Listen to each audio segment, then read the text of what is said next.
नमस्कार। आइए कहानियों की श्रृंखला में हम आज विष्णु प्रभाकर जी की कहानी जज का फैसला सुनेंगे। अगर आप मेरे चैनल पर नए हैं और आपको मेरा चैनल पसंद आता है तो मेरे चैनल को सब्सक्राइब, लाइक और शेयर कीजिए। सवेरा होने पर हमारे सेकंड क्लास के डिब्बे में काफ़ी यात्री आ गए थे। जब गाड़ी स्टेशन से चली तो वे सब मौन थे, परंतु मार्ग न जाने किस किस सूत्र से होकर उन सब में वार्तालाप आरंभ हो गया। बेहटा स्टेशन गुजर जाने पर सहसा एक प्रौढ़ सज्जन, जिनकी सघन श्वेत भौहें चमकीले नैनों पर छज्जे की तरह छा रही थीं, बोले, यहाँ पर एक बार बहुत भयंकर दुर्घटना हो गई थी। रेल यात्रा के इतिहास में अनेक कारणों से वह अभूतपूर्व रहेगी। उसमें 100 से भी ऊपर यात्रियों की जानें गई थीं और उससे भी कुछ अधिक यात्री घायल हुए थे। इस पर नदी की तरह चर्चा ने अपना मार्ग बिल्कुल बदल दिया। यद्यपि हम में से कोई भी यात्री उस दुर्घटना का साक्षी नहीं था, तो भी कुछ लोगों ने ऐसी दूसरी दुर्घटनाओं को देखा था और उनका वर्णन करते करते वे ऐसे सहम रहे थे जैसे वे दुर्घटनाएं अभी घट रही हों। एक स्वस्थ और लंबे तगड़े युवक ने जब 2 आप बीती रोमांचकारी घटनाएं सुनाई तो हम सब ठगे से उसे देखते रह गए। वह इंजीनियर था। एक बार वह चलती ट्रेन के नीचे आ गया था। यद्यपि उसका शरीर जख्मों से भर गया था तो भी उसके प्राण बच गए। कैसे बच गए यह वह स्वयं भी नहीं जानता। जब वह गिरा तो उसने पाया कि गाड़ी स्टेशन में प्रवेश कर रही है। उसकी गति निरंतर धीमी हो चली है और उसने डिब्बे में चढ़ने वाली पैड़ी को कसकर पकड़ लिया है। इतना ही उसे स्मरण है, लेकिन दूसरी घटना बहुत भयंकर थी। पौड़ी गढ़वाल से कोटद्वार लौटते समय उसकी बस 250 फुट नीचे खड्डे में जा पड़ी। 10 व्यक्ति वहीं मर गए और 5 अस्पताल में पहुंचकर चल बसे, पर वह कुछ जख्मों के साथ बच गया था।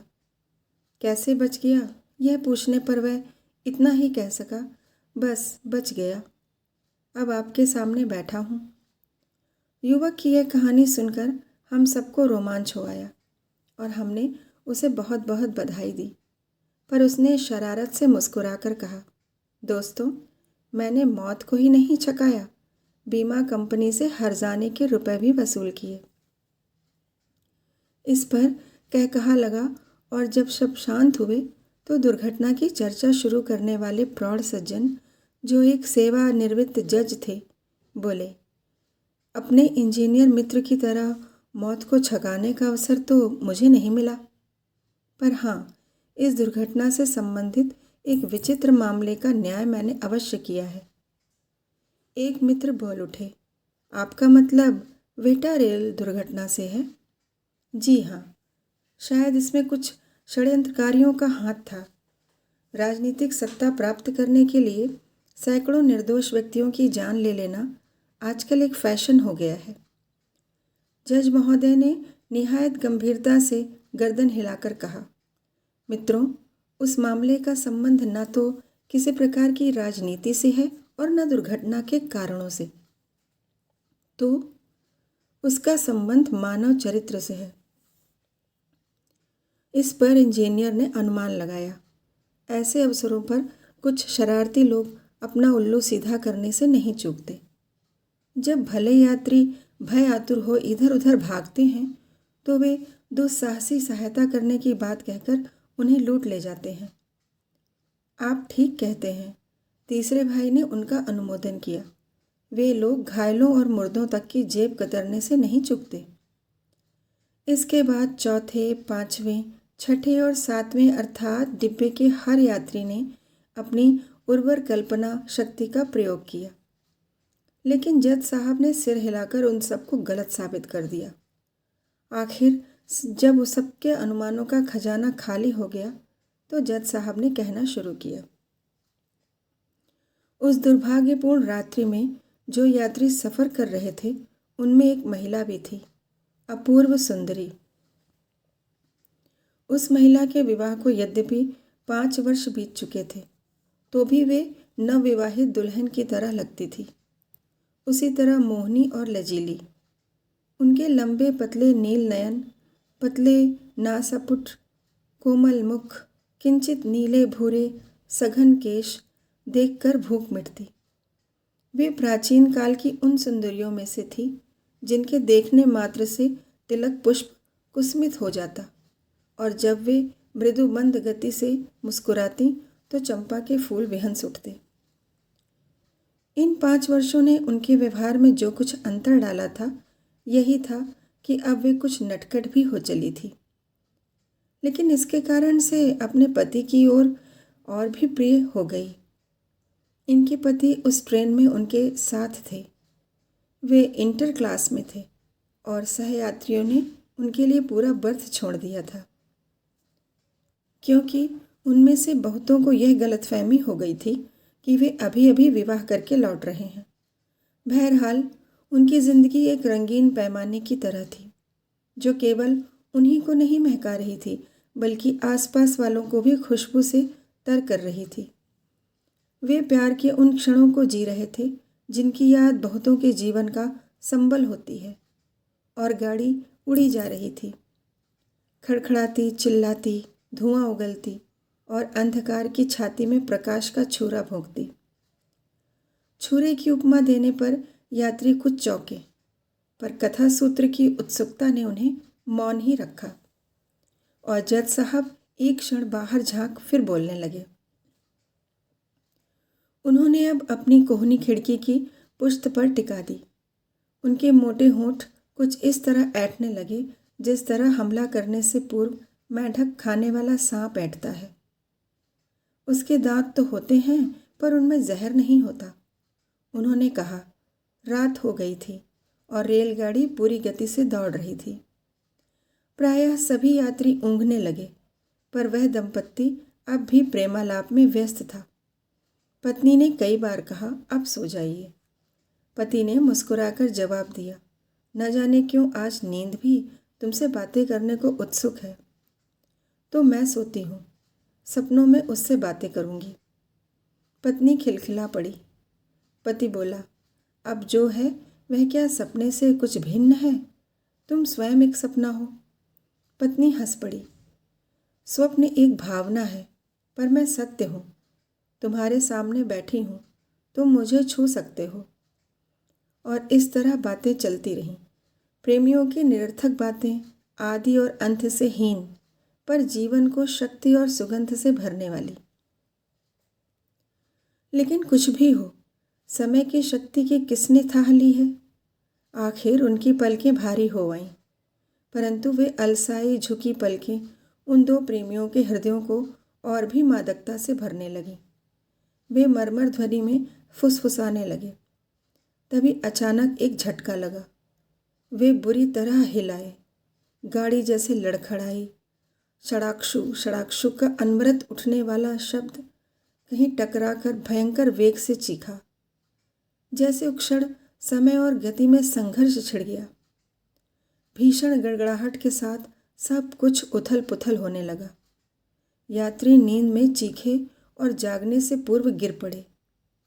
देखते देखते समूचा वातावरण रौरव अंतर्नाद और मर्मभेदी कराह से भर उठा। अंधकार ने उसकी भीषणता को और भी बढ़ा दिया। उस दंपत्ति ने गिरते गिरते अंतिम बार एक दूसरे को पुकारा और फिर उस प्रलयंकारी गड़गड़ाहट में खो गए। हम यात्रियों को लगा कि जैसे वह दुर्घटना अभी घट रही है। हमारे हृदय कराह उठे, धक धक। लेकिन सौभाग्य से तब दिन का उजाला था। इंजीनियर ने साहस करके पूछा, तो गाड़ी पटरी से उतर गई और वे दोनों मारे गए? मैंने अभी कहा था कि उस दुर्घटना में 100 से भी ऊपर व्यक्तियों की जानें गई थीं, पर वे दोनों उनमें नहीं थे। क्या? इंजीनियर ने चकित होकर पूछा, क्या वे बच गए? जी हाँ, वे बच गए। पति महोदय के शरीर पर अनेक घाव आए। पर सभी आश्चर्यजनक रूप से साधारण। दूसरी ओर उनकी रूपसी पत्नी के घाव एक से एक बढ़कर असाधारण। क्या वर्णन करूं? उनके दाहिने पैर की हड्डी टूट गई। मुख पर दाहिनी ओर सिर से लेकर ठोड़ी तक मानो एक बड़ी दरार सी पड़ गई हो। इस दुर्घटना के 2 दिन बाद जब पति महोदय को उठने बैठने की आज्ञा मिली तो सबसे पहले उसने कहा, पत्नी को देखना चाहूँगा। उसे मालूम हो चुका था कि वह जीवित है और जिले के बड़े अस्पताल में ले जाई गई है। लेकिन डॉक्टर ने उसे बताया, मित्र, तुम्हें जल्दी नहीं करनी चाहिए, उनकी हालत अभी ठीक नहीं है। पति महोदय ने पूछा, वह होश में तो हैं? जी हाँ, अब उन्हें होश आ गया है। अंतिम वाक्य सुनने उसने बहुत धीरे से कहा, तो मुझे वहाँ ले चलिए, मैं उसे देखना चाहता हूँ, वह मेरी पत्नी है। जानता हूँ मित्र, डॉक्टर ने यथाशक्ति अपने को संयत रखा और कहा, यह भी जानता हूँ कि वे अच्छी हो जाएंगी, पर क्या? उसने चीख कर पूछा, क्या उसके अधिक चोट लगी है? यही समझ लीजिए, पर वे ठीक हो जाएंगी, अवश्य ठीक हो जाएंगी। यह सुनते ही उसका बांध टूट गया और वह सिसकियां भरने लगा। डॉक्टर ने उसे हर तरह से सांत्वना दी, पर उसे शांति नहीं मिली।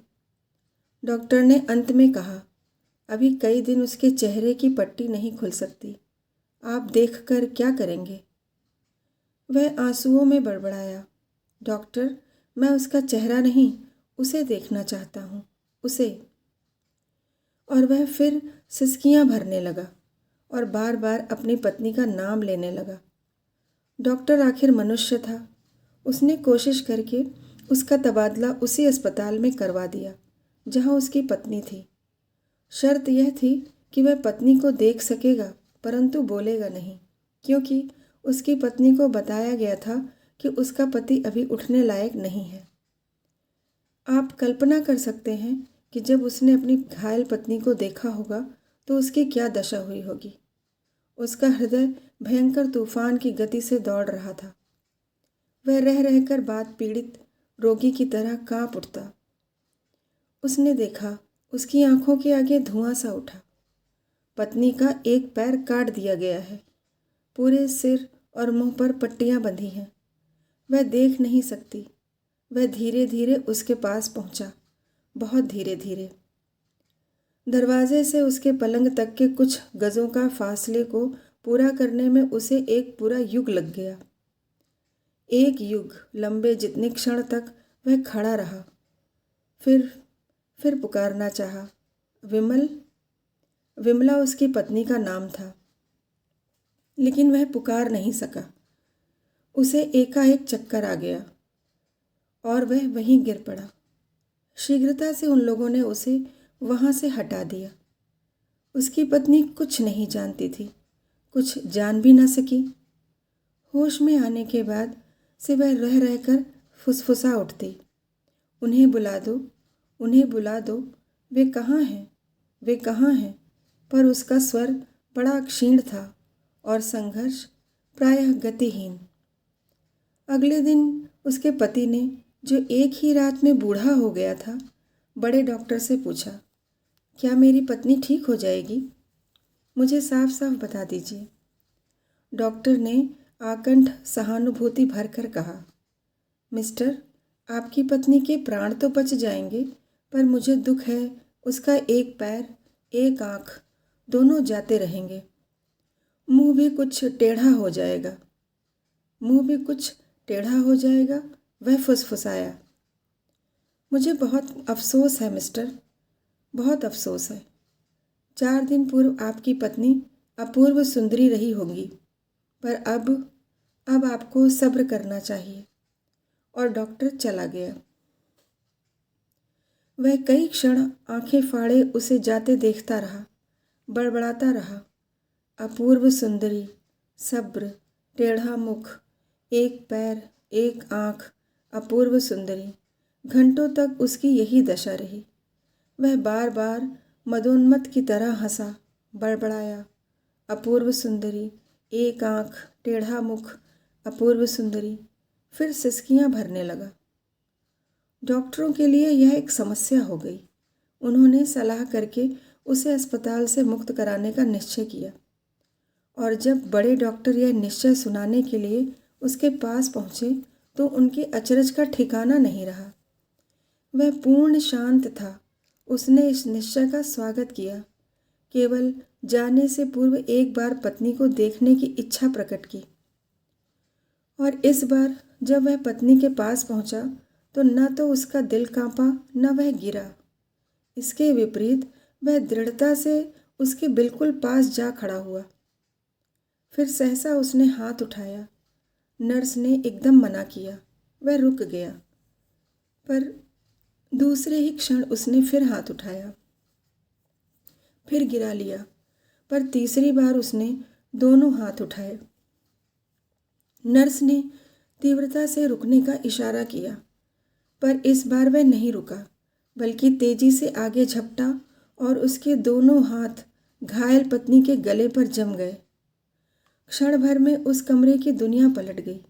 नर्सों का पागलों की तरह भय से चिल्लाते हुए भागना, उसका दांत भींचकर शैतानी शक्ति से गला दबोचना, पत्नी की भयानक चीख, और उसके बाद उसने मृत पत्नी का एक सुदीर्घ क्षण तक चुंबन किया और फिर पसीने से तर हाँफते हुए अस्पताल के अधिकारियों और कर्मचारियों की भीड़ से कहा, मैं अब कहीं भी चलने को तैयार हूँ। यहाँ आकर जज महोदय मौन हो गए। उनका भारी मुख आंसुओं और पसीने से तर था, पर हम सब जैसे एक दुःस्वप्न से जागे हों। हमारे हृदय आतंक से धड़क रहे थे और गाड़ी स्टेशन पे प्रवेश कर रही थी। इस बार भी इंजीनियर ने साहस किया। एक सुदीर्घ निश्वास छोड़कर उसने कहा, तो यह मामला था जिसका आपको फैसला करना पड़ा। जी हाँ, जज ने शीघ्रता से उठते हुए कहा। उन्हें वहीं उतरना था। एक सज्जन जो अपेक्षाकृत युवक थे और जिनकी आंखें आंसुओं से भरी थीं, बोले, निसंदेह आपने उसे मुक्त कर दिया होगा, क्योंकि परंतु वह आगे नहीं बोल सका। उसका कंठ अवरुद्ध हो गया। जज ने उसे देखा और कहा, अगर आप उस मुकदमे में जूरी होते तो क्या करते? निसंदेह छोड़ देते। हम एक साथ बोल उठे। जज के मुख पर एक विचित्र मुस्कुराहट फैल गई। बोले, उस दिन की जूरी ने भी यही कहा था, पर मित्रों, मैं उसके साथ अन्याय नहीं कर सका। मैं जानता हूँ मैंने बहुत से मुकदमों में अन्याय किया है, पर इस फैसले पर मुझे सदा गर्व रहेगा। मैंने उसे फांसी की सजा दी थी। फांसी? हम सब चीख उठे। नीचे उतरते हुए जज ने इतना और कहा, उसे जीवित रखना उसकी पवित्र भावना का अपमान होता। और फिर वे मुसाफिरों की भीड़ में खो गए। धन्यवाद।